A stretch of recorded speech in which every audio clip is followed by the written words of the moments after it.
नमस्कार साथियों, स्वागत है आप सभी का एकलव्य पीसीएस में। साथियों, आज नोटिफिकेशन आ चुका है लोअर पीसीएस का। और लोअर पीसीएस में काफ़ी सारे विद्यार्थी जो है एक्साइटेड हैं इसको लेकर के कि हम फॉर्म डाल पाएंगे कि नहीं डाल पाएंगे और क्या पैट की कट ऑफ रह सकती है। तो इसके लिए मैं ये थोड़ा सा मैंने एनालाइज किया है, उसके आधार पर मैं ये वीडियो बना रहा हूँ। अपने बारे में बता दूँ, मेरा नाम है निशित मिश्रा और मैं वर्तमान में ग्राम विकास अधिकारी हूँ। तो आज के वीडियो में हम बात करेंगे कि जो नोटिफिकेशन आया है यूपीएससी की तरफ से, इसमें क्या कट ऑफ रह सकती है पैट की मेंस एग्ज़ाम के लिए, है ना। तो उसके बारे में आज हम बात करेंगे। देखो, सबसे पहले तो अगर हम देखें कि कितने गुने विद्यार्थी लिए जाएंगे, ठीक है, तो इसका जवाब जो देखिए क्या है, पहले तो जो आयोग ने बताया है वो मैं आपको बताता हूँ और फिर जो अभी चल रहा है ट्रेंड वो मैं आपको बताऊँगा। देखो, तो यहाँ पर आप इसको देखिए। अच्छा, ये देखो, ये एक नोटिस है, इसको आप देख लीजिए। ये जो नोटिफिकेशन आया है उसी में ही ये लिखा हुआ है, देखो साफ साफ लिखा हुआ है कि विज्ञापन संख्या 07 परीक्षा 2026 सम्मिलित अवर अधीनस्थ सेवा स्नातक स्तरीय मुख्य परीक्षा की लिखित परीक्षा हेतु अभ्यर्थियों की शॉर्टलिस्टिंग उनके प्रारंभिक अर्हता परीक्षा के नॉर्मलाइज्ड स्कोर के आधार पर की जाएगी। प्रश्नगत विज्ञापन के अंतर्गत विज्ञापित पदों के सापेक्ष श्रेणीवार 15 गुना अभ्यर्थियों को बुलाया जाएगा। ये देखो आप, ठीक है, वो भी कहाँ तक, दशमलव के 2 स्थानों तक इनको बुलाया जाएगा। यानी अभी आयोग हमसे ये कह रहा है कि अभी हम जो स्टूडेंट बुलाएंगे वो कम से कम 15 गुना तो बुलाएंगे, ठीक है। यानी जो भी पद आए हुए हैं, यानी प्रत्येक पद के लिए करीब करीब 15 गुना लोगों को बुलाया जाएगा, ठीक है। अब कितने पद हैं जरा हम यहाँ देख लेते हैं। जैसे आप देखो, ये लिस्ट मैंने छोटी सी बना ली है। सहायक कोषागार के 548 पद हैं, इसका 15 गुना करेंगे तो करीब करीब 8220 आ जाएगा। लेखा परीक्षक के 419 पद हैं, इसका 15 गुना करेंगे 6285 आ जाएगा। अमीन के 323 पद हैं, इसका 15 गुना करेंगे तो 4825 आ जाएगा। ईओ का 15 गुना करेंगे तो 238 पद है 3570। रोकड़िया के 229 पद है, जिसका 15 गुना करीब करीब 3435 होगा। सहायक चकबंदी अधिकारी की अगर हम बात करें साथियों, तो इसके करीब करीब 168 पद हैं, जिसका 15 गुना 2520 करीब करीब हो जाएगा। सहायक प्रबंधक के इसमें 134 ये है और 3 पद अलग से हैं, तो टोटल 137 करेंगे तो 2055 हो जाएगा। केंद्र प्रभारी के 92 पद हैं, इसका 15 गुना करेंगे तो 1380। और सहायक प्रतिरक्षण अधिकारी के 85 पद हैं, जिसका 15 गुना करने पर 1270। और मंडी पर्यवेक्षक का अगर हम 15 गुना करेंगे, जिसके 46 पद हैं, तो करीब करीब 690 हो जाएंगे। यानी ऑल ओवर अगर हम इसको देखें, ठीक है, तो ऑल ओवर जो हमारे पद हैं उनकी अगर हम बात करें, ऑल ओवर पदों की बात करें साथियों, तो यहाँ पर आप देख सकते हो कि कुल पद हैं हमारे पास 2285। और हम डायरेक्टली इसी में ही अगर 15 गुना कर दें तो वही संख्या निकल के आ जाएगी, जो कि होगी 34,270, ठीक है। यानी 34,270 लोगों को बुलाने की बात आयोग कह रहा है अपने नोटिफिकेशन में। जैसे ऊपर जो हमने लिखा है ना, ये सारा का सारा, इसको भी अगर आप जोड़ दोगे ना ऊपर से लेके नीचे तक, तो ये भी कितना आएगा, ये भी करीब करीब 34,275 ही आएगा, 270 ही आएगा, ठीक है। तो आयोग कह रहा है कि हम बुलाएंगे करीब करीब 34,270 लोगों को। लेकिन स्थिति क्या है, स्थिति ये है कि आज के समय में किसी भी वैकेंसी को अगर आप देखोगे तो आयोग कहता ज़रूर है कि हम जो है 15 गुना बुलाएंगे, लेकिन 15 गुना नहीं बुलाए जाते, ये 15 से कई गुना ज़्यादा, यानी अगर हम देखें तो करीब करीब 40 और 45 गुना तक लोगों को बुलाया जाता है। तो टोटल पोस्ट है हमारे पास कितनी साथियों, टोटल पोस्ट है हमारे पास 2285, ठीक है।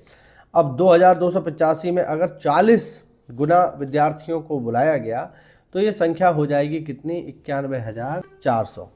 और अगर मैक्स टू मैक्स 45 गुना लोगों को बुलाया गया तो ये संख्या हो जाएगी 1,02,825।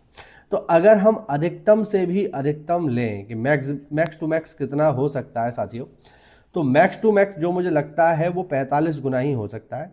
और 2285 का अगर 45 गुना लोगों को बुलाया गया तो साथियों ये विद्यार्थी हो जाएंगे 1,02,825।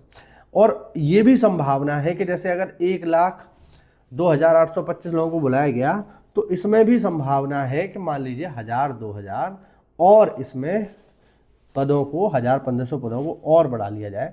यानी मुझे लगता है कि अधिकतम जो विद्यार्थी बुलाए जा सकते हैं, अधिकतम, इससे ज़्यादा फिर नहीं, तो वो हो सकते हैं करीब करीब 1,04,000। 1,04,000 विद्यार्थियों को इसमें बुलाया जा सकता है मुख्य परीक्षा के लिए। ठीक है, अधिकतम से अधिकतम। वैसे आयोग तो कह रहा है 15 गुना, लेकिन ऐसा होगा नहीं, 15 गुना नहीं लिया जाएगा, या करीब करीब 40 से 45 गुना ही लिया जाएगा।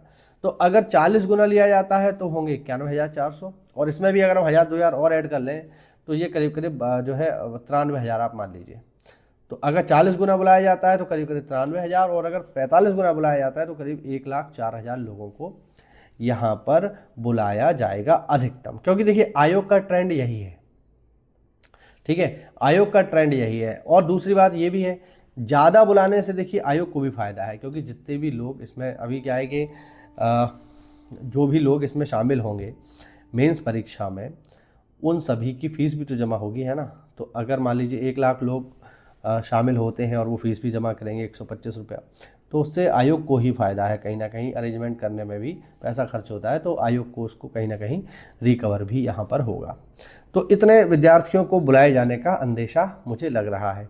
अच्छा, इसमें भी अगर हम देखें कि पैट की कट ऑफ क्या जा सकती है, इतने अगर मान लीजिए 45 गुना विद्यार्थियों को बुलाया गया तो पैट की कट ऑफ क्या जा सकती है, अगर हम इसकी बात करें तो मेरे अनुमान से जो पैट की कट ऑफ है, यहाँ पर ये मैंने लिख रखी है, मेरे अनुमान से जो पैट की कट ऑफ यहाँ रह सकती है साथियों, वो 65 प्लस माइनस, वो यहाँ 1 कर लेना। ठीक है, 65 प्लस माइनस 1 सभी में। ठीक है, इस तरीके से। तो ये मेरे अनुसार कट ऑफ है। जनरल की कट ऑफ जो रह सकती है वो करीब करीब रह सकती है साथियों 65 प्लस माइनस 1, जिसका मतलब हुआ कि या तो 65 या तो 64, इससे ज़्यादा मुझे नहीं लगती है ना। या तो मतलब 66 और 64 के बीच में ये आपकी कट ऑफ रहने वाली है। और जितनी जनरल की रहेगी उतनी ही ओबीसी की रहेगी, और करीब करीब ईडब्ल्यूएस की भी इसके लिए उतनी ही रहने वाली है। तो बहुत ज़्यादा ऐसा नहीं है कि बहुत ज़्यादा कम चली जाएगी या बहुत ज़्यादा हाई चली जाएगी, नहीं, ऐसा नहीं होगा।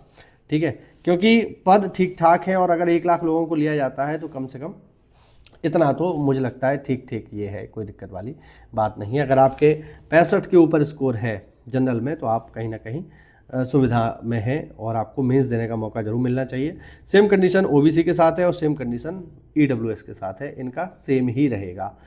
ठीक है मेंस एग्ज़ाम के लिए। रही बात एससी की, तो एससी में अगर आपके 60 हैं तो इसमें भी आप प्लस माइनस 1 कर लीजिए। ठीक है, यानी 62 और 61 के आसपास अगर आपके नंबर बैठ रहे हैं तो आपको 100% मीन्स का मौका मिल जाएगा। और रही बात एससी की, तो एससी में अगर आपके 50 प्लस माइनस 1 है, यानी 51-52 नंबर अगर आपके पास हो रहे हैं तो फिर आपको निश्चिंत हो जाना चाहिए एसटी समुदाय में। अब रही बात यहाँ महिलाओं की, देखो है ना, महिलाओं की, तो जहाँ तक मेरा अनुमान है तो महिलाओं को क्या करेंगे, महिलाओं को उन्हीं की कैटेगरी में शामिल करके इस बार मेंस उनसे दिलवा लेंगे। यानी जो जनरल की महिला है वो जनरल में चली जाएंगी, ओबीसी की ओबीसी में, एससी की एसटी में, इसी तरीके से जो जिस वर्ग की महिला रहेगी उसको उसी वर्ग में शामिल करके मेंस एग्ज़ाम दिला लिया जाएगा। तो ये मेरे अनुसार एक यहाँ पर संभावित कट ऑफ है। ठीक है, पैट 2025 की जो मुझे अनुमानित लग रही है कि संभवतः ये रहेगी। और अगर मैं आपको देखो सेफ साइड के लिए बता दूं कि भैया फिर भी है ना, तो जिनके भी नंबर आप ये मान के चलो 68, ठीक है, 68 से प्लस हैं, जिनके भी, चाहे उनकी कोई भी कैटेगरी हो, चाहे जनरल हो, चाहे ओबीसी, चाहे ईडब्ल्यूएस, चाहे एससी, चाहे एसटी, चाहे महिला, चाहे दिव्यांग, चाहे जो भी हो तो जिनके भी नंबर 68 से प्लस हैं उन सभी लोगों को मेंस के लिए जुट जाना चाहिए। जो भी सिलेबस आया है, जीएस ईडीएस भरी पड़ी है उसमें, तो इसके लिए अभी से आप तैयारी करना शुरू कर दो। आप मेंस देने जा रहे हो हर हालत में, और आपका सिलेक्शन इसमें कोई रोक नहीं पाएगा अगर आप अच्छे से तैयारी कर लोगे तो बिल्कुल तैयारी में जुट जाओ। जिनके भी 68 से प्लस नंबर हैं वो सभी लोग मुख्य परीक्षा में शामिल होंगे, और इसके लिए समय आपको बहुत ज़्यादा नहीं मिलेगा। अब अगर कोई ये पूछे कि मुख्य परीक्षा कब होगी, है ना, तो मुझे लगता है इस साल के अंत तक ये मुख्य परीक्षा हो जाएगी। ठीक है, क्योंकि देखिए अप्रैल में आ गया ये नोटिस, क्योंकि मार्च का आज अंतिम दिन है, मतलब वैसे तो कल अंतिम दिन है, लेकिन हम यही मान के चलें कि अप्रैल में नोटिस आया है, जून तक इसका चलेगा। ठीक है, तो सितंबर अक्टूबर तक या हद से हद और अगर पीछे गया तो नवंबर तक ये पेपर आपका हो जाएगा। ठीक है, तो आपके पास अभी पर्याप्त समय है, आप अच्छे से तैयारी करके जीएस के जितने भी टॉपिक दिए हुए हैं, चाहे हिस्ट्री है, चाहे ज्योग्राफी है, चाहे कॉन्स्टिट्यूशन है, चाहे आपदा प्रबंधन है, उनको आप अभी से अच्छे से तैयार करके तैयारी में जुट जाइए। और देखो, विश्वास मानो, ऐसे मौके बार बार आपको जीवन में नहीं मिलेंगे। ठीक है, ये महत्वपूर्ण चीज़ें हैं। एक बार जो मौके हाथ से चले जाते हैं उन्हें दोबारा हासिल करना बड़ा ही मुश्किल होता है, खासकर लोअर पीसीएस जो जैसी वैकेंसी है ना, वो बार बार नहीं आती है। दूसरा इसमें, अब देखिए यहाँ से कुछ चीज़ और भी क्लियर होती हैं, जैसे क्या, एक चीज़ ये क्लियर होती है कि हो सकता है एडीओ की भर्ती अलग से आ जाए, इसकी भी संभावना है, या हो सकता है वन दरोगा की भर्ती अलग से आ जाए, क्योंकि इसमें नहीं शामिल है तो हो सकता है अलग से निकाल दे, है ना।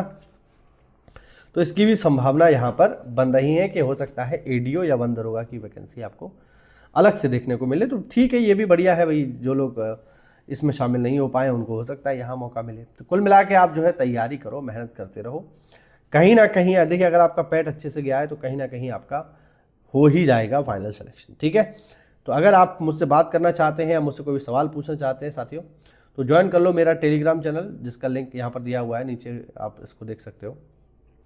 ठीक है, तो वहाँ से आप वहाँ से आप मुझसे जुड़ सकते हो, और कोई भी सवाल, कोई भी आपका डाउट हो, वो आप टेलीग्राम के माध्यम से मुझसे सीधे पूछ सकते हो। मिलते हैं अगली क्लास में, तब तक के लिए जय हिंद, जय भारत, वंदे मातरम।